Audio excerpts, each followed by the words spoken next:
अनेकांच्या पोटातील ओठावर येणाऱ्या गुपितांची बिनधास्त मांडणी करणारं बातमीपत्र। काय सांगाल भारतीय जनता पक्षातून निलंबन केलं 6 वर्ष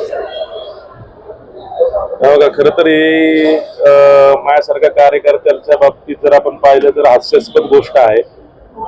पहिली गोष्ट तर त्यांनी उत्तर द्यायला पाहिजे होतं माझं की मला त्यांनी उमेदवारी का दिली नाही, की त्याचं उत्तर आजपर्यंत देऊ शकले नाही। आता ते माझ्यासारख्या अनेक कार्यकर्त्यांचं या ठिकाणी निलंबन करतात। आता मला यांच्या निलंबन किंवा या प्रक्रियेला काय अर्थ आहे का नाही आहे खरं तर पाहिलं गेलं पाहिजे, कारण एवढा मोठा पक्ष आहे।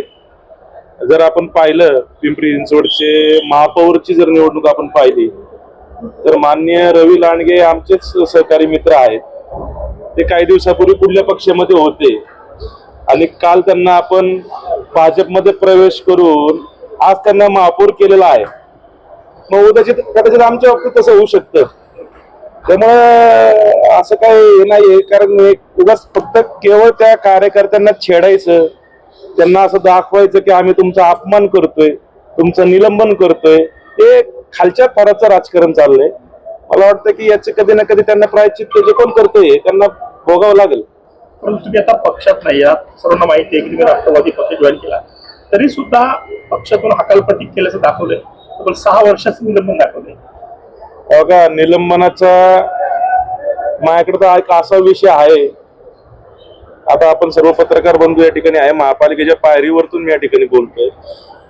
मी जर तो विषय जर वरिष्ठांपुढे भारतीय जनता पक्षाचे वरिष्ठ नेते जे काही केंद्रातले त्यांच्यापाशी जर मांडलं तर केंद्रातल्या एका मंत्र्याची निश्चितपणे निलंबन या भारतीय जनता पक्षातून होऊ शकतं, सत्तेतून होऊ शकतं। योग्य वेळी तो विषय मी सांगेल। त्यामुळे कृपया, आम्ही आता शांत बसलोय, आम्ही आता निवडून आलोय, आता आम्हाला जनतेची सेवा करायची आहे आणि अशा काळात आमच्यावरती आधी दुःख आहे, मान्य अजितदादा आज आमच्यामध्ये नाहीये, पण तरी उगाच कोणी काही समजू नये की या राष्ट्रवादी काँग्रेस पक्षाचे आम्ही कार्यकर्ते आहेत खचला आहोत, कारण निश्चितपणे दादांचा विचार आमच्या पाठीमागे आहे। त्यामुळे आता आम्ही आमचं काम करतो, तर असं काम करताना कुठल्याही कार्यकर्त्याला छेडू नका, त्याला अपमानास्पद वागेल असं काही शब्द वापरून हकालपट्टी निलंबन असले शब्द वापरू नका, कारण त्या कार्यकर्त्यांनी तुमच्या पक्षवाढीसाठी तिथून पूर्वीच्या काळामध्ये काम केलं आहे याचं तरी भान त्या पक्षातल्या नेत्यांनी ठेवावं, एवढीच विनंती आहे। तुम्ही म्हणताय की केंद्रातल्या एका नेत्याचं निलंबन होऊ शकतं, मंत्र्याचं निलंबन होऊ शकतं, असा कुठला विषय आहे? तो मंत्री कोण आहे, पुण्यातला आहे का काय? आता मी आज योग्य वेळी मी बोलल। आता यांचे पाहतो मी काय काय करतात ते, त्या भूमिकेवरती ठरवलं की काय करायचं। प्रत्येक गोष्टीची योग्य वेळ असती, योग्य वेळ येईल, तुम्हा सर्वांना तुम्ही सांगेल, पाहूयात। बेधडक निर्भीड बिनधास्त मांडणी करणारा खबऱ्या लाईव्ह।